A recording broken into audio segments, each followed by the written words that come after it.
Neither nor എന്നുള്ളത് നിങ്ങൾക്ക് എല്ലാവർക്കും പരിചയം ഉണ്ടാവും. ഒരു കോമ്പിനേഷനായിട്ടാണ് നമ്മൾ ഇതിനെ ഉപയോഗിക്കാറ്. ഒരു നെഗറ്റീവ് കണ്ടീഷൻ കാണിക്കാൻ വേണ്ടിയിട്ടാണ്.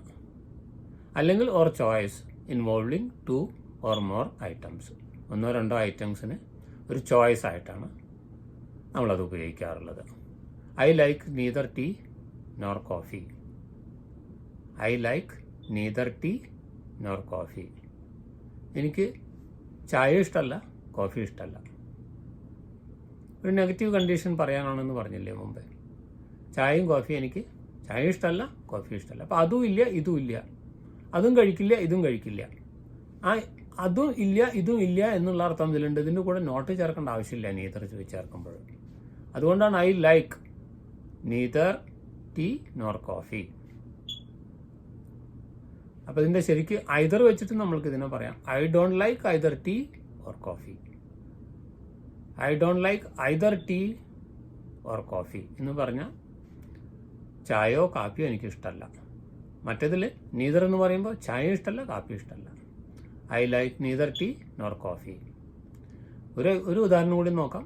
She neither called nor send a text message. She neither called, അവൾ വിളിച്ചതുമില്ല, nor send a text message, ഒരു ടെക്സ്റ്റ് മെസ്സേജ് അയച്ചതുമില്ല. അപ്പോൾ അതും ഇല്ല ഇതും ഇല്ല, അതും കഴിക്കില്ല ഇതും കഴിക്കില്ല, അങ്ങനെയൊക്കെ പറയേണ്ട സന്ദർഭങ്ങളില്ലേ.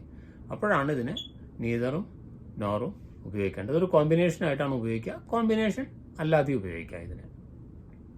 ഇനി നിനക്ക് ചായയാണോ കാപ്പിയാണോ വേണ്ടത്? Do you want tea or coffee?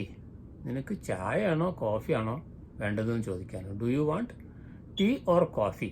അപ്പം ഇതിന് ഉത്തരമായിട്ട് നമ്മൾ പറയുമ്പോൾ ഐ ഡോണ്ട് വാണ്ട് ബോത്ത് എന്ന് പറയാതെ, ഐ ഡോണ്ട് വാണ്ട് ബോത്ത്, എനിക്ക് രണ്ടും വേണ്ട എന്ന് പറയാതെ നീദർ, ആ രണ്ട് ചോയ്സിലത്തെ ഒന്നും എനിക്ക് വേണ്ട, നീദർ എന്ന് തനിച്ച് നമ്മൾക്ക് ഉത്തരം പറയാം. അപ്പോൾ ആ ആദ്യം പറഞ്ഞതും വേണ്ട, രണ്ടാമത് പറഞ്ഞതും വേണ്ട. ആ ഇല്ല എന്നുള്ള നെഗറ്റീവ് അർത്ഥം ഇതിൽ ഉണ്ട്. അതുകൊണ്ട് നോട്ട് ചേർക്കേണ്ടതെന്ന് ഞാൻ മുന്നേ പറഞ്ഞു കഴിഞ്ഞു. അപ്പോൾ നീദർ എന്ന് മാത്രം മറുപടി പറയാം. അപ്പോൾ എന്തായി? എനിക്ക് ആ രണ്ടും വേണ്ട, പറഞ്ഞ രണ്ട് ചോയ്സിലത്തെ രണ്ടും വേണ്ട എന്നുള്ള അർത്ഥം വന്നു. ഐ ഡോണ്ട് വാണ്ട് ബോത്ത് എന്ന് പറയാതെ നീദർ എന്ന് മാത്രം പറഞ്ഞാൽ മതി. ഇനി നമ്മൾക്ക് ഇതല്ലാതെ വേറെ ഒരു ഉദാഹരണം നോക്കാം. I can't play cricket. എനിക്ക് ക്രിക്കറ്റ് കളിക്കാൻ കഴിയില്ല. I can't play cricket. Nor can I watch it.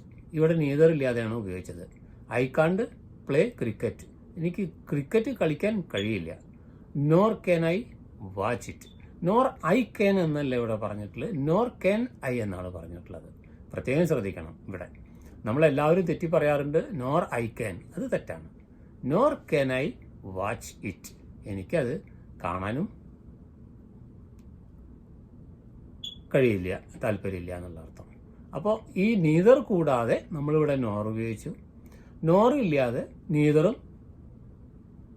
ഉപയോഗിച്ചു. അപ്പോൾ എനിക്ക് ക്രിക്കറ്റ് കളിക്കാൻ കഴിയില്ല, I cannot play cricket. Nor can I watch it, അപ്പോൾ എനിക്ക് വാച്ച് ചെയ്യാനും കഴിയില്ല എന്നർത്ഥമാണ് അതിൽ.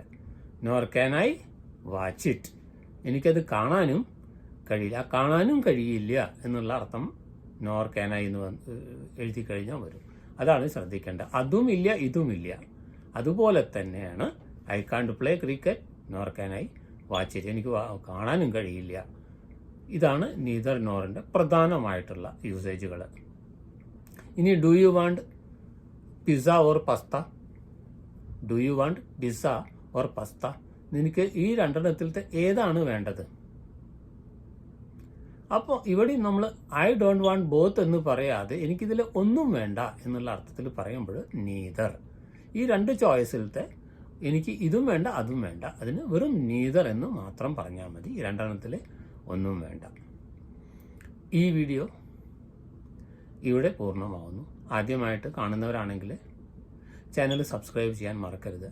അതുപോലെ തന്നെ നീദറിൻ്റെയും നോറിൻ്റെയും പ്രയോഗം ഇഷ്ടപ്പെട്ടുവെങ്കിൽ ലൈക്ക് ചെയ്യാനും ഷെയർ ചെയ്യാനും മറക്കരുത്. വീണ്ടും കാണാം ഒരു പുതിയ ടോപ്പിക്കുമായിട്ട് അടുത്ത വീഡിയോയിൽ. അതുവരെ എല്ലാവർക്കും നന്ദി, നമസ്കാരം.